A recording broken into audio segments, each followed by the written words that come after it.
Bismillahirrahmanirrahim. Assalamu alaikum, dear students. This is Said Nawaz, your chemistry teacher. Today we will discuss the another theory about the atom, that is the Neil Bohr's atomic theory. ये theory सबसे पहले नील Bohr ने present की थी 1913 में। इससे पहले जो स्ट्रक्चर था एटम का, स्ट्रक्चर के बारे में जो थ्योरी थी वो रदरफोर्ड ने 1911 में प्रेजेंट किया था, जो कि नील बोहर का उस्ताद था।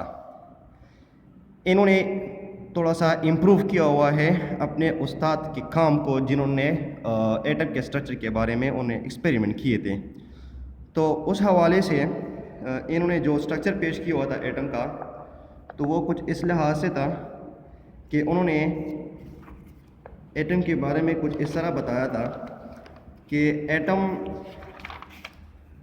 के सेंटर में तो न्यूक्लियस होता है और इसके इर्द गिर्द जो स्पेस होता है जहाँ पे इलेक्ट्रॉन रिवॉल्यूशन करते हैं, तो वो स्पेसिफिक होता है, उसकी ख़ास एनर्जी होती है। तो इसलिए सबसे पहला पॉइंट कि शेल जो होगा उसको हम एनर्जी लेवल कहते हैं और उसकी एनर्जी क्या होती है, फिक्स्ड होती है। नंबर वन, शेल की जो एनर्जी होती है, एनर्जी वो होती है फिक्स्ड, इसलिए इसको एनर्जी लेवल भी कहा जाता है। एनर्जी लेवल भी इसको कहते हैं। दूसरा पॉइंट ये था कि इलेक्ट्रॉन जब शेल के इर्द गिर्द घूमते हैं, मिसाल के तौर पर ये न्यूक्लियस है, ठीक है, और ये शेल नंबर 1 है या शेल नंबर 2 है, तो इलेक्ट्रॉन जब न्यूक्लियस के इर्द गिर्द रिवॉल्यूशन करता है तो इस दौरान ये ना तो एनर्जी एमिट करेगा और ना एनर्जी जो है ना एब्जॉर्ब करेगा, यानी बिल्कुल स्पेसिफिक एनर्जी के साथ स्पेसिफिक शेल में घूमते रहेंगे, ठीक है। तीसरी पॉइंट ये है कि इलेक्ट्रॉन जब एनर्जी गेन करता है तो तब ये लोअर एनर्जी से हायर एनर्जी लेवल को जंप लगाता है। क्या करता हो, जब फॉर एग्जांपल इसको बाहर से कहीं एनर्जी मिले, ठीक है, ये एनर्जी, ये फॉर एग्जांपल इलेक्ट्रॉन ने गेन किया, गेन करने के बाद ये फ़ौरन अचानक जो है ना हायर एनर्जी लेवल को जंप लगाएगा। फॉर एग्जांपल ये एनर्जी नंबर 1 है, शेल नंबर 1 है, और ये एनर्जी लेवल या शेल नंबर 2 है। तो ये जब दूसरे एनर्जी लेवल को जंप लगाता है तो ये क्या होगा, इस दौरान इन्होंने कुछ ख़ास स्पेसिफिक अमाउंट ऑफ एनर्जी इन्होंने गेन की होती है। जब ये लोअर एनर्जी वो वापस जंप लगाता है, फॉर एग्जांपल इलेक्ट्रॉन यहाँ पर है और ये फर्स्ट एनर्जी लेवल या लोअर एनर्जी लेवल को वापस जंप लगाता है, तो इस दौरान जो एनर्जी इन्होंने गेन की होती है वो लॉस करेगा। क्या करेगा, वो लॉस करेगा, ठीक है, बिल्कुल उतना ही अमाउंट। तो क्या बनेगा इसकी इक्वेशन, डेल्टा ई यानी चेंज इन एनर्जी, यानी जो एनर्जी इन्होंने गेन की होती है और फिर लॉस करता है वो किसके बराबर होगा, delta E is equal to E two का मतलब शेल नंबर 2 की एनर्जी माइनस ई1 का मतलब शेल नंबर 1 की एनर्जी। तो ये होगा हमारे पास एच न्यू, क्लियर है, ये बराबर होगा एच न्यू के बराबर होगा। तो एच क्या है, एच हमारे पास है प्लांक्स कांस्टेंट, प्लांक्स कांस्टेंट, ठीक है। और न्यू क्या है, new is the frequency of energy, वो ये उस एनर्जी की फ्रीक्वेंसी है जो इलेक्ट्रॉन ने लॉस की होती है या गेन की होती हो, ठीक है। तो nu is the frequency and h is the Planck's constant. Planck's constant की जो वैल्यू है h is equal to 6.6262 multiply by 10 minus 34 joule second, ठीक है। तो ये प्लांक्स कांस्टेंट की एनर्जी हो गई है, वैल्यू हो गई है एच। इसके बाद चौथा जो पॉइंट आ रहा है वो ये आ रहा है कि इलेक्ट्रॉन कभी भी दो एनर्जी लेवल के बीच में जो जगह होती है वहाँ पर टाइम स्पेंड नहीं करेगा, या तो ये शेल नंबर 1 में होगा या शेल नंबर 2 में होगा या 3 में एंड सो ऑन, लेकिन कभी भी दो शेल के बीच में ये टाइम स्पेंड नहीं करेगा, ठीक है। तो ये तो थे कुछ पॉइंट्स। और इसकी जो एंगुलर मोमेंटम होती है इलेक्ट्रॉन की, एंगुलर मोमेंटम एंगुलर मोमेंटम। तो जाहिर है इलेक्ट्रॉन एक पार्टिकल है और स्पीड के साथ घूमता है तो मोमेंटम तो होगा।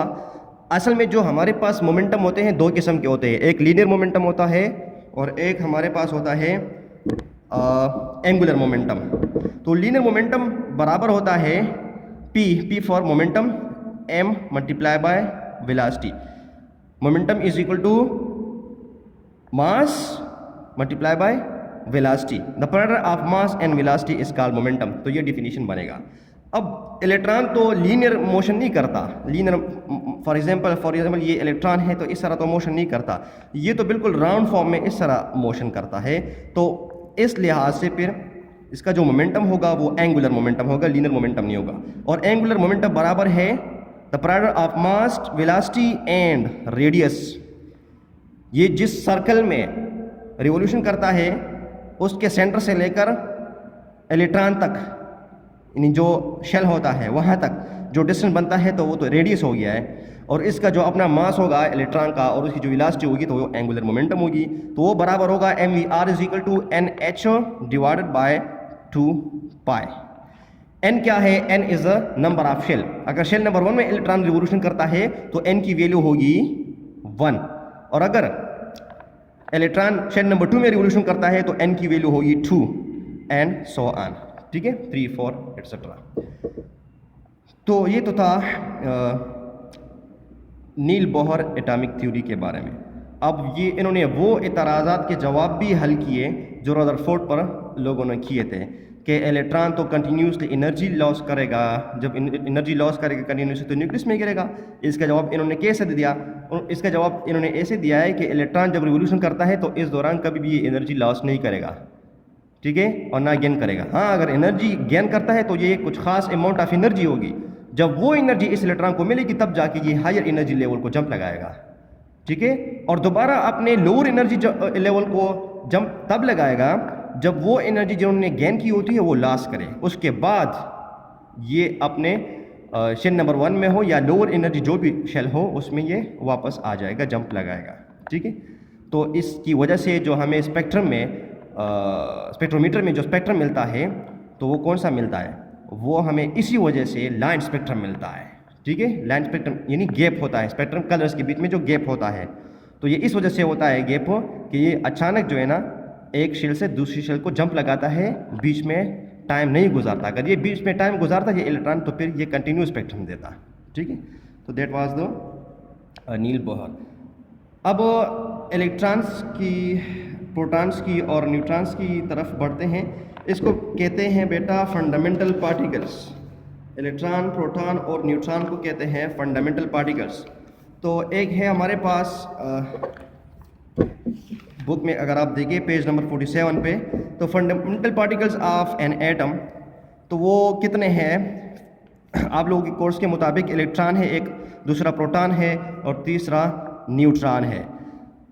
इलेक्ट्रॉन के ऊपर जो चार्ज होगा वो नेगेटिव चार्ज होगा और इसका मास इंतहाई कम है, 0.00548597 AMU एटॉमिक मास यूनिट, इंतहाई कम है, यानी 0 से भी कम है अगर हम AMU में इसका जिक्र करें। और अगर kg के हिसाब से जिक्र करें तो इसका वजन बनता है 9.11 मल्टीप्लाई बाय 10-31 kg, ठीक है। और इसका जो चार्ज होगा वो होगा 1.6022 multiply by 10-19 coulomb. Coulomb is a unit of charge, ठीक है। तो ये इसका चार्ज हो गया है और ये कहाँ पे होता है? ये न्यूक्लियस के इर्द गिर्द, ये न्यूक्लियस हो, ये इर्द गिर्द, इसके इर्द गिर्द रिवोल्यूशन करेगा, ठीक है। इसी तरह प्रोटॉन है, इसके ऊपर पॉजिटिव चार्ज होगा और इसका जो मास है kg में 1.6726 मल्टीप्लाई बाय 10-27 kg है, ठीक है। और इसका चार्ज क्या होगा? 1.6022 मल्टीप्लाई बाय 10-19 कूलम। दोनों का चार्ज तकरीबन सेम है, इलेक्ट्रॉन और प्रोटॉन का। फ़र्क क्या है? इलेक्ट्रॉन के ऊपर नेगेटिव चार्ज होगा तो इसकी वैल्यू नेगेटिव में आएगी, प्रोटॉन के ऊपर पॉजिटिव चार्ज है तो इसकी वैल्यू पॉजिटिव आएगी, सिर्फ ये डिफरेंस होगा। और प्रोटॉन 1837 टाइम्स इलेक्ट्रॉन से भारी है, ठीक है। न्यूट्रॉन और प्रोटॉन को वजन आपस में बराबर है, लेकिन न्यूट्रॉन का कोई चार्ज नहीं होता और वजन अगर आप देखें तो 1.67 multiply by 1.6749 multiply by 10-27 kg है। तो तकरीबन इसका मास और इसका मास सेम लग रहा है, इतना फ़र्क नहीं है, ठीक है। तो ये 1842 टाइम्स हैवियर देन इलेक्ट्रॉन होता है। और प्रोटॉन और न्यूट्रॉन दोनों न्यूक्लियस में मौजूद होते हैं।